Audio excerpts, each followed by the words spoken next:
Olá, estudante! Hoje vocês irão estudar, né, o último tipo de dilatação térmica, que é a dilatação volumétrica. Vocês já estudaram a dilatação linear, a dilatação superficial e eis aqui o último tipo, tá? A dilatação volumétrica, ela ocorre quando um corpo, né, devido ao aumento da temperatura, ele vai sofrer uma dilatação em 3 dimensões: no comprimento, na largura e na altura. Por isso que a gente diz que altera o volume do corpo, tá bom? Então, por exemplo, se você tem um cilindro, ó, metálico, esse cilindro tem um determinado volume, né? Ele tem uma determinada altura, uma determinada largura, um determinado comprimento. Se ele for aquecido, ele vai dilatar nas 3 dimensões, tá? Então, isso é uma dilatação volumétrica, tá? Então, essa é a diferença das outras dilatações. Na dilatação linear, só mudava o comprimento. Na dilatação superficial, mudava comprimento e largura. E agora, na volumétrica, muda comprimento, altura e largura. A fórmula que vocês irão utilizar nos cálculos, como vai variar o volume, vai ser, então, ΔV, que é a variação do volume, esse volume geralmente em metro cúbico, tá?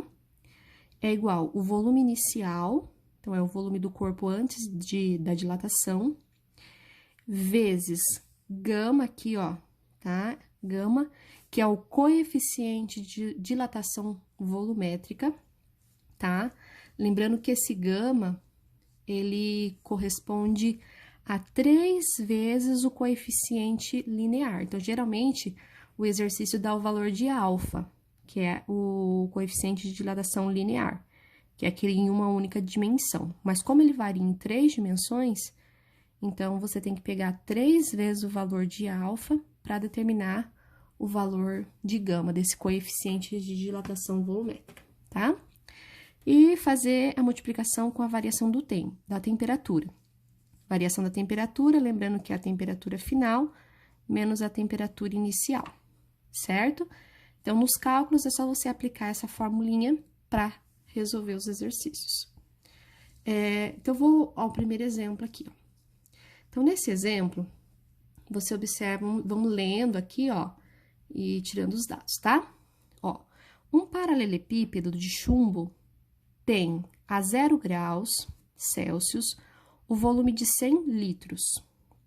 Determine o volume desse paralelepípedo a uma temperatura de 200 graus Celsius, sabendo que o coeficiente de dilatação linear médio do chumbo é de 0,000027, tá? Mais uma vez, eu coloquei o número aqui fora da anotação, tá? Mas então, vamos interpretar e tirar esses dados, ó.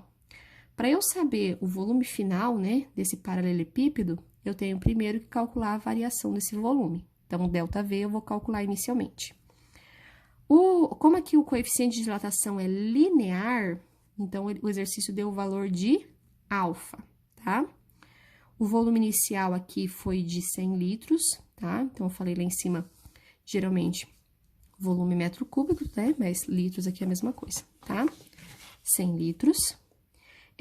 Então, eu não tenho o volume final.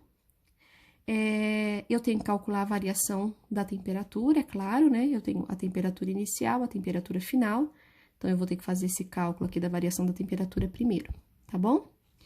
E também vou ter que fazer cálculo do coeficiente de dilatação volumétrica. Então, eu vou começar com essas duas continhas, ó.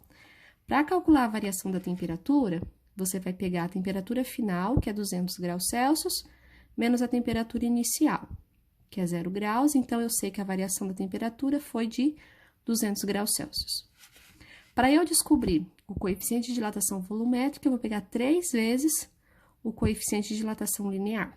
Só multiplicar aqui, obtenho esse coeficiente.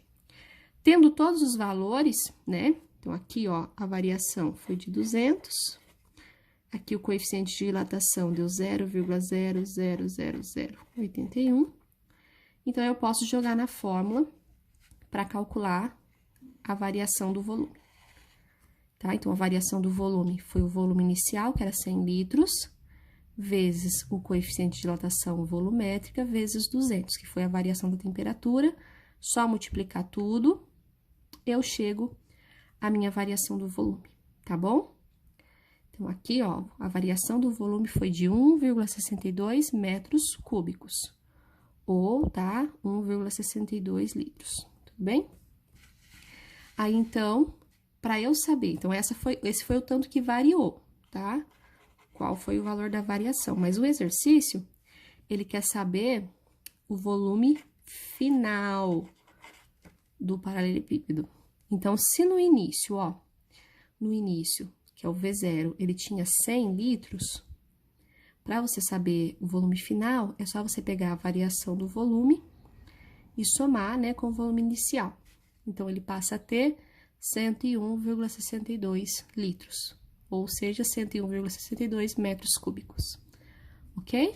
Bem simples, a continha em si é bem parecida com os outros cálculos de dilatação, tá? Só observem os dados para colocar os valores certinhos, ok? Para não se perder aí nas continhas.